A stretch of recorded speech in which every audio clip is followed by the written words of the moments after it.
पीले टमाटर से बना ससुराल। माधवी, कहाँ हो तुम? तुम्हें पता है ना, मुझे ऐसी बेरंगी सब्जियां बिल्कुल पसंद नहीं है। ले जाओ तुम ये खाना मेरे सामने से उठाकर, वरना फिर बाद में बहुएं बदनाम करेंगी कि ससुर जी को उनके हाथ का बना हुआ खाना पसंद नहीं आता। ससुर जी की आवाज सुनकर दोनों बहुएं और सास भी दौड़ते हुए डाइनिंग टेबल की ओर चले आते हैं। अरे क्या हो गया जी, ऐसे कौन सी आफत आ गई जो इतना शोर मचा रहे हैं आप? तुम ये बताओ कि यह सब्जी किसने बनाई है? घर में दो बहुएं हैं, बहू ने ही बनाई होगी, और कौन बनाएगा?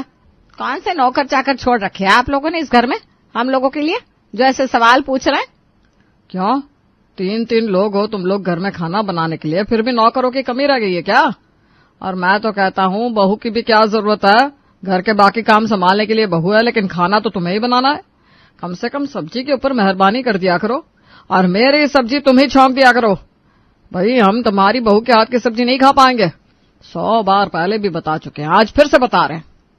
अरे मुझे समझ में नहीं आता, वैसे तो कोई प्यार नहीं टपकता, ये खाना खाते समय ही सारा प्यार टपक कर क्यों आता है मेरी तरफ? इतना मेरे पल्लू से बनने की जरूरत नहीं है कि मैं खाना बनाऊंगी तभी आप खाना खाएंगे। बहू ने खाना बना दिया है, चुपचाप खा लीजिए। एक बार सब्जी की शक्ल तो देख लो, फिर बताओ कि ये सब्जी मेरे खाने लायक है कि नहीं। तुम जानती हो सारी उम्र बीत गई, लेकिन हमने तुम्हारे अलावा किसी और के हाथ की सब्जी नहीं खाई। अरे ये क्या रट लगा रखी है, मेरे हाथ की सब्जी, मेरे हाथ की सब्जी। भाई थक गए हम जीवन भर से आपके लिए सब्जी बनाते बनाते, बुढ़ापा आ गया है, हम भी चाहते हैं कि हमको 2 वक्त का आराम से खाना मिले, चैन से 2 रोटी खा सके। घर में 2 बहुएं आ गई है, और ऐसा भी नहीं है कि अनाड़ी हो, दोनों की दोनों समझदार सुशील लड़कियां हैं, इतने अच्छे से घर संभाल रही हैं। पता नहीं आपको क्या परेशानी रहती है, बस सबके किए हुए काम में कमियां निकालते रहते हैं। यही हरकतें रही ना आपकी तो बुढ़ापे में कोई 2 रोटी भी नहीं पूछेगा आपको। जरा सी बात होगी, उसको घुमाकर कहां से कहां ले जाती हो।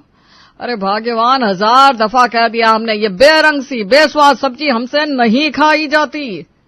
तुम बहुत अच्छी तरह जानती हो कि हमें सब्जी में चटक लाल रंग के टमाटर ही चाहिए होते हैं, जिससे खाने की खुशबू, रंग, स्वाद सब बदल जाता है। लेकिन तुम्हारी बहू को 2 पैसे की अकल नहीं है। बाजार में चाहे जैसा टमाटर बिक रहा है, सब कूड़ा कचरा उठाकर घर ले आती है और उसी से सब्जी बनाकर रख देती है। ससुर के मुंह से लगातार हो रही बमबारी से अब बड़ी बहू का आत्मसम्मान तार तार हो गया था। हद हो गई है बाबूजी, इतने साल हो गए इस घर में खाना बनाते हुए, लेकिन मजाले जो आपके मुंह से कभी तारीफ के 2 शब्द निकले हो। आप तो बस हमारे बनाए हुए खाने में कमियां निकालना जानते हैं। अरे टमाटर क्या मैं घर में उगा रही हूँ? जो बाजार में मिलेगा वही तो खरीद कर लाना पड़ेगा।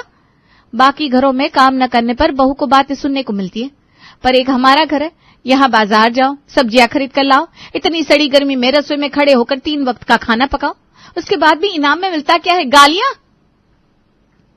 अरे अभी मेरी बीवी सही सलामत है, तुम दोनों की बनाई हुई सब्जी पर निर्भर नहीं हूं मैं। जी करता है बनाओ, ना जी करता हो तो मत बनाओ। और भूलो मत बड़ी बहू, ये घर आज भी मेरी कमाई से चल रहा है।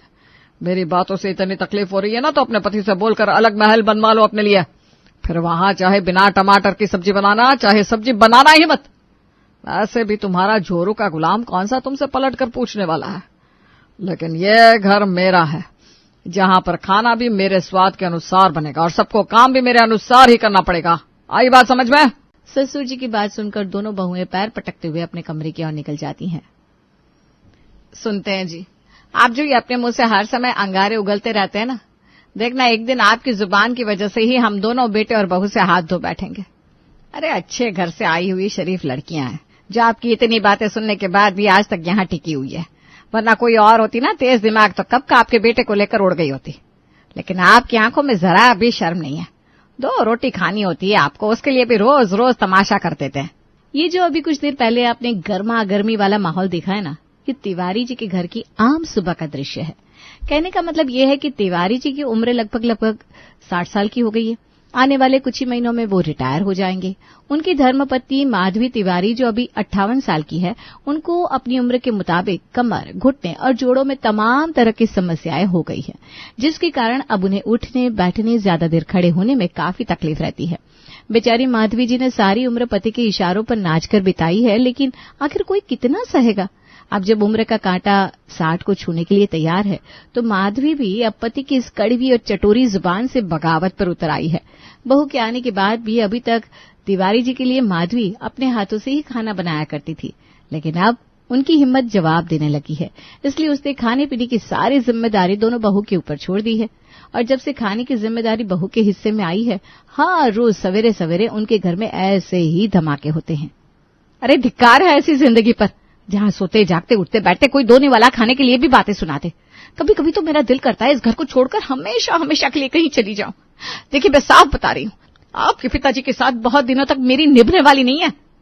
पता है मुझे पिताजी की जुबान कितनी कड़वी है, लेकिन कर भी क्या सकते हैं। समय रहते अकल लगाई नहीं और अब सब कुछ बाबूजी की मुट्ठी के नीचे है।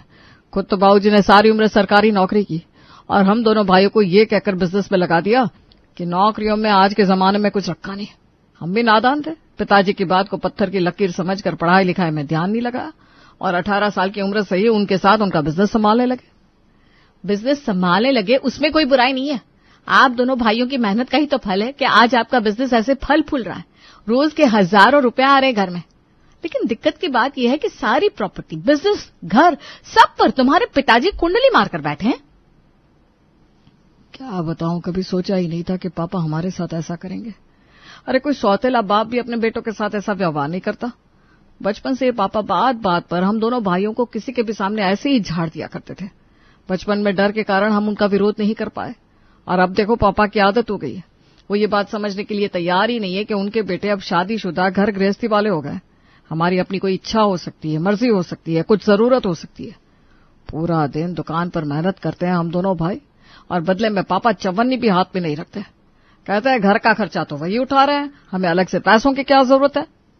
दूसरी ओर आपके पिताजी पता नहीं अपने आप को समझते क्या है, इतनी धौंस में रहते हैं कि उनकी बातें अब मेरी बर्दाश्त से बाहर हो रही है।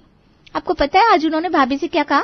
कहते हैं तुम्हारे पति की जेब में 4 आने हो तो जाओ, जाकर बंगला बना लो, मैंने रोका नहीं है, लेकिन अगर इस घर में रहना होगा तो मेरे नियम और शर्तों के अनुसार ही रहना होगा। अब क्या करे, कुछ समझ में नहीं आता। मुझे तो लग रहा है सठिया गया है बाबूजी। जैसे जैसे उम्र बढ़ रही है उनकी जिद और सनकपन बढ़ता ही जा रहा है। पहले तो मुझे और भैया को यही लगता था कि शायद अभी हमारी उम्र कम है, इसलिए पिताजी ने सारा बिजनेस अपने हाथों में लिया हुआ है। अब तो 30 पार हो गए हम दोनों, अब नहीं तो कब बिजनेस की कमान हमें सौंपेंगे।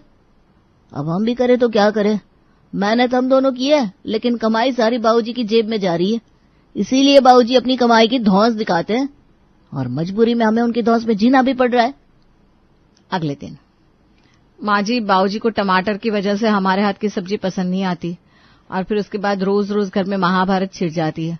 अच्छा थोड़ी ना लगता है कि रोज रोज सवेरे दुनिया भगवान का नाम लेती है और हमारे घर में कलेश होने लगता है। देखिए मैं आपसे रिक्वेस्ट कर रही हूँ, आप मार्केट चलकर बाबूजी की पसंद के टमाटर दिलवा लाया करिए और बाकी सबका खाना हम बना लेंगे। बाबूजी की पसंद का खाना आप बना दिया करिए। कौन सी सब्जी में कितना टमाटर डलेगा, किससे स्वाद आएगा, किससे महक आएगी, हमें तो समझ में ही नहीं आता। हाँ बेटा ठीक कह रही है तू, इस बुढ़ाऊ ने तो मेरा बुढ़ापा खराब कर दिया। अरे मेरी उम्र की औरतें बहू के आने के बाद आराम से सत्संग भजन कीर्तन किया करती हैं और तुम्हारे ससुर जी मुझे रसोई से बाहर ही नहीं निकलने दे रहे। फिलहाल तो घर में रोज रोज सब्जियों के लिए होने वाला क्लेश थम गया था, क्योंकि सासू माँ ने खुद बाजार जाकर ससुर जी की पसंद के स्पेशल टमाटर खरीदने और उनकी सब्जी बनाने की जिम्मेदारी ले ली थी। लेकिन अभी एक बहुत बड़ा चैलेंज आना बाकी था। एक सप्ताह के बाद बड़ी बहू, छोटी बहू और माधवी तीनों इधर आओ। देखो आने वाली 10 तारीख को हमारा रिटायरमेंट का फंक्शन है। ज्यादा लोगों को तो नहीं बुलाएंगे लेकिन अपने कुछ खास दोस्तों को और मिलने जुलने वालों को बुलाया है और उनसे टमाटर के सूप की विशेष तारीफ भी कर रखी है हमने। माधवी समझ तो गई होगी तुम कि हमें कैसा टमाटर का सूप चाहिए अपने मित्रों के लिए। कोई गड़बड़ नहीं होनी चाहिए। तीनों सास बहू तैयारी में लग जाओ। 20-22 लोगों का खाना होगा, घर में ही बनेगा और जैसा हम पसंद करते हैं वैसा ही बनेगा, समझ गई? हाँ बाबूजी समझ गए, जैसा आपको पसंद है वैसा ही बनाएंगे। ससुर के जाने के बाद अरे छोटी, बाबूजी को आज तक हमारे हाथ का खाना कभी पसंद आया है जो पसंद आएगा? सब्जी में जो टमाटर डालकर हम बनाते हैं उसमें तो बाबूजी इतनी कमियां निकालते हैं। टमाटर का सूप हमने अपने हाथों से बना दिया ना तो समझ लो उस दिन हमें घर से ही निकाल देंगे बाबूजी। अरे तुम चिंता मत करो, तुम्हारे ससुर की नब्ज मुझे पता है। ये जो इतना टमाटर टमाटर करते घूमते हैं ना, दरअसल उस टमाटर का सीक्रेट ये है कि यहाँ से 35 किलोमीटर दूर गांव है तुम्हारे ससुर जी का। वहां पर टमाटर की एक खास नस्ल पैदा होती है।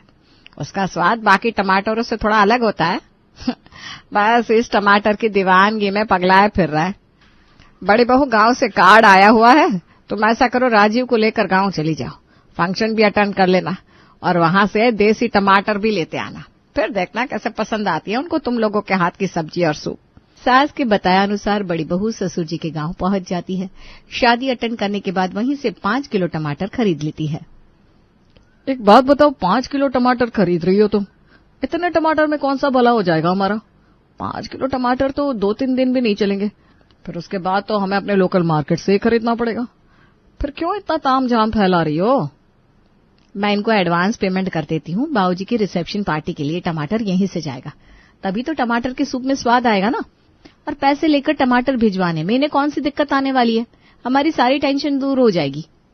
बड़ी बहू जाकर एक टमाटर वाले से बातचीत करती है और उसे 50 किलो टमाटर अपने एड्रेस पर भिजवाने का कहकर एडवांस पेमेंट कर देती है। घर आने के बाद वाकई गांव से खरीदे हुए टमाटर की जब वो सब्जी बनाकर ससुर जी के सामने रखती है तो आज पहली बार ससुर जी बिना ना नुकुर किए उसके हाथ की सब्जी खुश होकर खा लेते हैं। ससुर जी को अपने हाथ की सब्जी खिलाकर बड़ी बहू अभी खुश भी नहीं हो पाई थी कि दरवाजे की घंटी बज जाती है। अरे भाभी, बाहर कोई 50 किलो टमाटर लेकर खड़ा है, इतने टमाटर का क्या करेंगे हम लोग? शोर मत करना, कुछ गलत फहमी हुई है, मैं आती हूँ।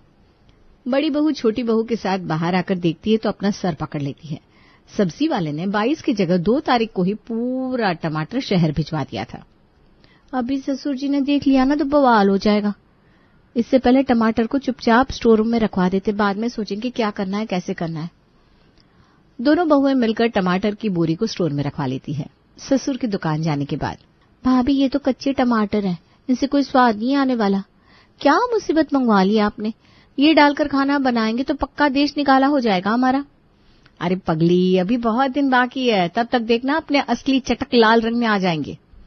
दोनों बहुएं टमाटर स्टोर रूम में रखवा देती है और बेसब्री से उनके पकने का इंतजार करने लगती है। धीरे धीरे दिन बीत रहे थे, टमाटर का रंग बदलना शुरू होने लगा था। पार्टी से 4 दिन पहले सारे किए कराए पर पानी फिर गया। ये टमाटर जो मैंने लगभग 2 गुने दाम में खरीदे थे, ये तो अभी भी लाल नहीं हुए, पीले नजर आ रहे हैं। भाभी मुझे तो लगता है अभी ने पकने में कम से कम 10 दिन और लगेंगे, लेकिन तब तक तो सारा कार्यक्रम खत्म हो जाएगा ना। देख छोटी, बाबूजी को इनके बारे में कानो कान खबर ना मिलने पाए। बड़ी गलती हो गई भाभी, बाबूजी की नजर में अपनी इमेज चमकाने के लिए मैंने उनके सामने पहले ही बता दिया कि हमने गांव से उनके लिए उनके पसंदीदा टमाटर मंगवाया है। सत्यानाश, अब क्या करें? इन पीले टमाटर से खाना बना तो सब गुड़ गोबर हो जाएगा। क्या करें? भाभी एक आइडिया है, अब इन गांव वाले टमाटर को छोड़ो और सब्जी मंडी चलकर लाल लाल बढ़िया टमाटर खरीदने पर फोकस करो। अगर सूप ढंग का नहीं बनाना तो हमारा तो इस घर में रहना मुश्किल हो जाएगा। अगर तू बाजार से लाल टमाटर खरीद लेगी तो इन पीले टमाटर का क्या करेंगे ये तो सोच, पूरे 50 किलो है। अरे भाभी, इन्हें ठिकाने लगा देंगे हम लोग, आप चिंता मत करो। पड़ोस में सबके घर 5-5 किलो टमाटर पहुंचा दूंगी। मुफ्त के टमाटर मिल रहे होंगे तो कोई मना थोड़ी ना करेगा। और अगर बाबूजी को इन सब के बारे में पता चल गया तो? अरे भाभी, अब डर कर बैठने से तो कुछ नहीं होगा। फिलहाल तो पहले पीले टमाटर से अपनी जान छुड़ाते हैं, फिर मार्केट चलकर लाल टमाटर खरीद कर लाते हैं। अब हमारे पास ज्यादा समय नहीं बचा है। देवरानी की बात मानकर दोनों बहुएं मिलकर 5 किलो के 10 पैकेट तैयार कर लेती है और एक एक करके सारे पड़ोसियों के यहाँ पीले टमाटर पहुंचाने लगती है। अरे बेटा, ये टमाटर किस खुशी में दे रही है? पड़ोस वाली रंजना भी बता रही थी कि तुम उनके यहाँ भी 5 किलो टमाटर देकर आई हो। आंटी जी, हमने ना गांव से पूरा बोरा भरकर टमाटर मंगाए थे। आप तो जानती है टमाटर कोई स्टोर करने वाली चीज तो है नहीं, अगर ज्यादा दिन रखेंगे तो खराब हो जाएंगे और सड़कर घर में गंदगी करेंगे। इससे तो अच्छा है कि हम ये टमाटर आस पड़ोस में बांट दें। और वैसे भी ये कोई ऐसे वैसे टमाटर नहीं है, हमारे गांव के स्पेशल टमाटर है। आप एक बार खाकर देखिए, खाती रह जाएंगी। छोटी बहू की बात सुनकर पड़ोसन बड़ी हैरान रह जाती है। इसी तरह से एक एक करके पूरे 9 पैकेट टमाटर को दोनों देवरानी जेठानी मिलकर ठिकाने लगा देती है। अब बस 5 किलो पीला टमाटर बचा था। बचे हुए पीले टमाटर को स्टोर रूम में छोड़कर दोनों बहुएं मार्केट की ओर निकल जाती है और वहां जाकर छांटकर बढ़िया क्वालिटी के लाल लाल टमाटर घर ले आती हैं। बेचारी दोनों बहुएं अपनी तरफ से तो सारी मुसीबत को हल करने की पूरी कोशिश कर रही थी, लेकिन शायद उनकी किस्मत ही खराब थी। जो टमाटर दोनों बाजार से लेकर आती हैं वो दरअसल सलाद के टमाटर थे, जिनका रंग तो लाल था लेकिन उनके अंदर स्वाद नहीं था, जिसके कारण सूप में स्वाद नहीं आ रहा था। अरे बेटा, इतने सारे टिप्स दिए थे तुम दोनों को, उसके बाद भी ढंग का सूप नहीं बनाया तुमने। अब तो तुम्हारे साथ साथ तुम्हारे ससुर जी मुझे भी 50 बातें सुनाएंगे। बहन जी एक बात कहूं, अपनी तरफ से कोशिश तो पूरी की है आपने, लेकिन टमाटर के सूप में ना वो बात नहीं आ रही। एक बात बताऊं आपको, आपकी छोटी बहू जो 2 दिन पहले पीले पीले टमाटर दे गई थी, अरे 2 दिन के अंदर ऐसे चटक लाल हो गए, क्या बताऊं। कल रात को उसी का सूप बनाया था मेरी बहू ने।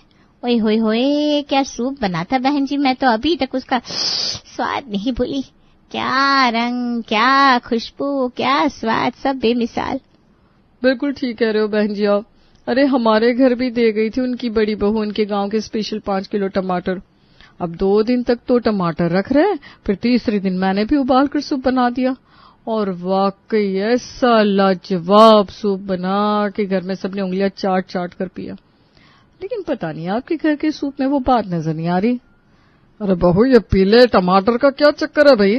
गांव के टमाटर तुमने पूरे मोहल्ले में बंटवा दिए, तो फिर ये खाना और सूप कैसे बनाया? अब समझ में आया। गांव के टमाटर रफा दफा करके मेरी पार्टी में तुमने जानबूझकर ये नकली टमाटर का खाना बनाया है। मेरी पार्टी खराब करने की सजा मैं तुम्हें जरूर दूंगा। और तुम्हारी सजा ये है कि तुम बारी बारी से हर 3 दिन में गांव जाकर स्पेशल टमाटर खरीद कर लाओगी और फिर उसी से घर में खाना बनेगा, वरना तुम दोनों के बोरिया बिस्तर घर से गायब। बेचारी दोनों बहुएं पीले टमाटर के प्रकोप की मारी रोते रोते अपनी सजा स्वीकार कर लेती है और बस से गांव जाकर टमाटर खरीद कर लाने लगती है।